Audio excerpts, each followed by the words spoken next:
Hello दोस्तों, मैं अर्चना स्वागत करती हूँ आपका हिंदी साहित्य में।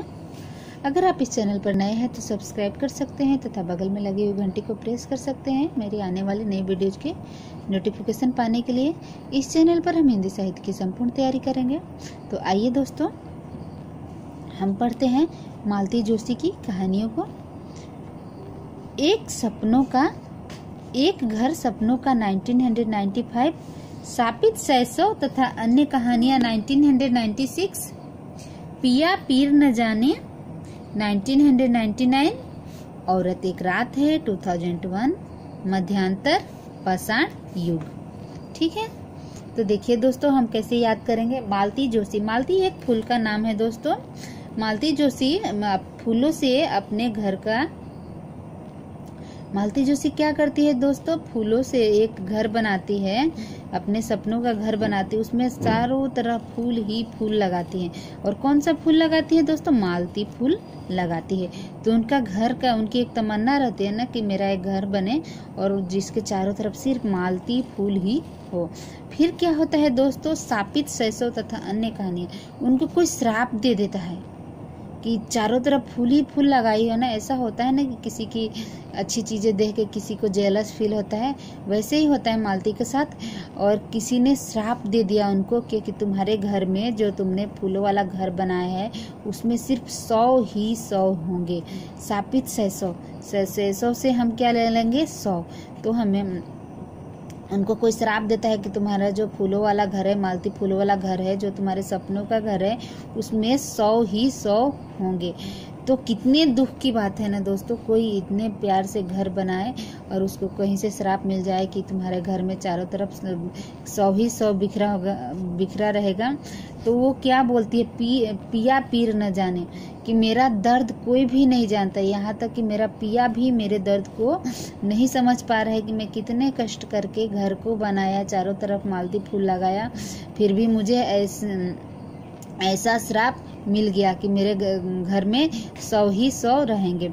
फिर क्या होता है दोस्तों, औरत एक रात है। क्या सोचती है कि मैं एक रात हूँ, औरत एक रात है। मैं औरत होकर एक सुंदर घर का सपना देखी, वो मेरे लिए बहुत बुरा हो गया, इसलिए औरत एक रात है, मैं एक रात हूँ। तो किसी ने उनको समझाया, मध्यांतर नहीं बहन, पुरुष और स्त्री में कोई अंतर नहीं है। कुछ लोग तो ऐसे ही करते हैं, किसी की अच्छाई, किसी के अच्छे काम उनसे देखे नहीं जाते हैं। पुरुष और स्त्री में कोई अंतर नहीं है, चाहे पुरुष घर बनाए सपनों का, चाहे स्त्री बनाए, घर तो घर ही होता है, कोई अंतर नहीं है। फिर उनको क्या ढाढ़स बजाता है, कोई पाषाण युग है। हम अभी कहते हैं ना कलयुग है, इसलिए गलत काम होते हैं, लेकिन मालती जोशी को समझाया जा रहा है, क्या समझाया जा रहा है, यह पाषाण युग है, इसीलिए लोग दूसरे के घरों को, इतने सुंदर तुम्हारे जो आपके जो सपने के घर है उसको देखकर श्राप दे दिए। तो ये हुआ दोस्तों मालती जोशी की कहानियों का ट्रिक। नेक्स्ट है रीता शुक्ला। तो देखिए दोस्तों, इनकी कहानियों को हम कैसे याद करेंगे।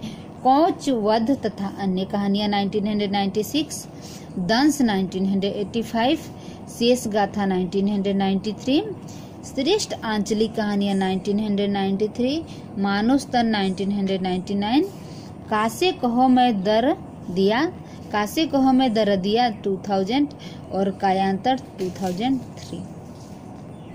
तो देखिए दोस्तों, इसको हम कैसे याद करेंगे। रीता शुक्ला को हम किस शब्द से जोड़ेंगे? रीति शब्द से। रीति शब्द से इनको जोड़ेंगे। रीता शुक्ला का क्या रीति है, आगे देखते हैं।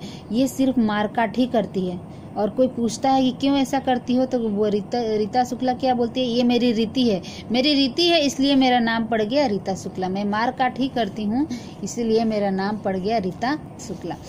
तो कौच वध तथा अन्य कहानियां, ये वध करती है, और कोई पूछता है, कौच वध करती है, और कोई पूछता है कि क्यों वध करती हो, क्यों इस तरह का मारकाट करती हो, तो क्या बोलती है, ये मेरी रीति है, इसलिए मेरा रीता नाम पड़ गया। फिर क्या होता है, दंश। ये दंश भी करती है, डसती भी है दोस्तों, दूसरे को डसती भी है। और फिर कोई पूछता है क्यों डसती हो, तो बोल रहे कि मेरा रीता नाम है, मेरी रीति है दूसरों को दुख देना, इसलिए मैं ऐसा करती हूँ। फिर क्या होता है, शेष गाथा। इनकी यही गाथा है, इनका यही काम है।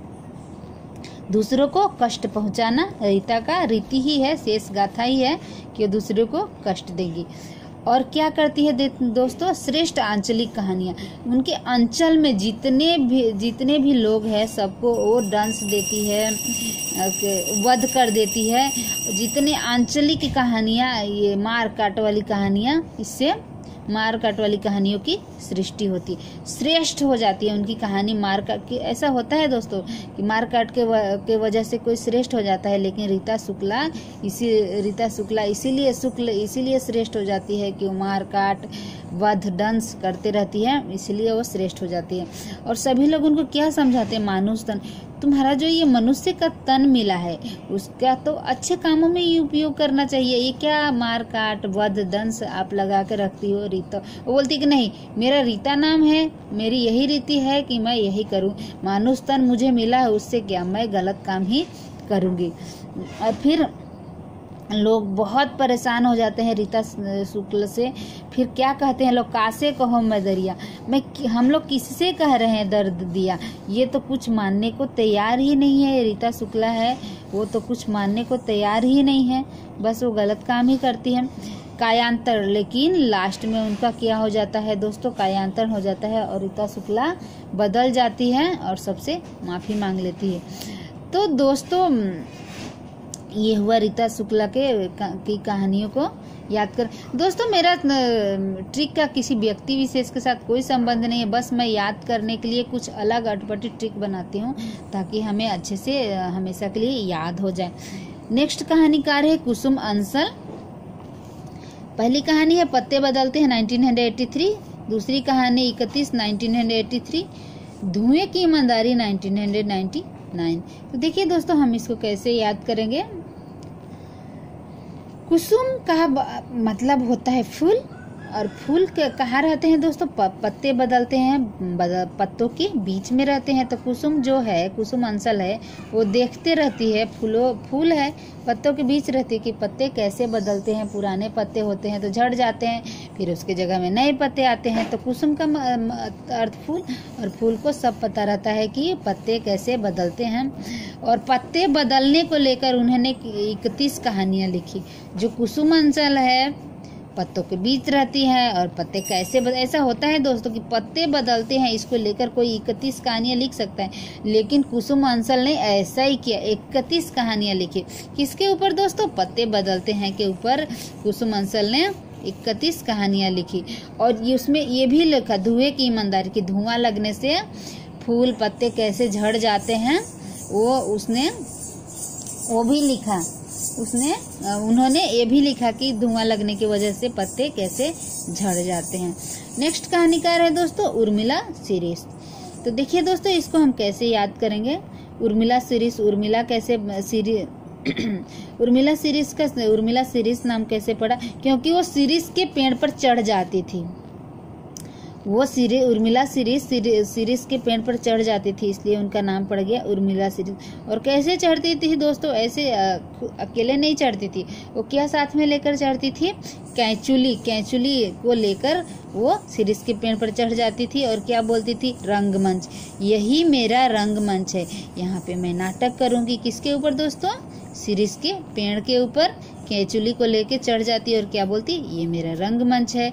फिर उनके सभी लोगों ने उनका क्या कर दिया, निर्वासन कर दिया, उनका परित्याग कर दिया कि कोई भी आदमी अगर सीरीज के पेड़ के ऊपर कैंचुली लेकर अभिनय करेगा तो सब लोग उसका निर्वासन ही कर देंगे ना, त्याग ही कर देंगे ना।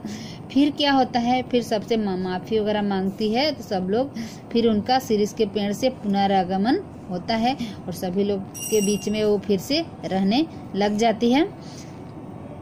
नेक्स्ट कहानीकार है दोस्तों अरुणा सीतेश। उनकी एक ही कहानी है लक्ष्मण रेखा, आपको ये आप याद कर लीजिए। अरुणा सीतेश 2-3 बार बोलिए, अरुणा सीतेश लक्ष्मण रेखा 1991। आशा है दोस्तों मेरी ट्रिक आपको पसंद आ रही होगी और आपको समझ में, आप 2 से 3 बार इस ट्रिक को देखिए, मेरा वादा है कि सारी कहानी आपको जुबान पर होगी। थैंक यू दोस्तों मेरी वीडियो को देखने के लिए।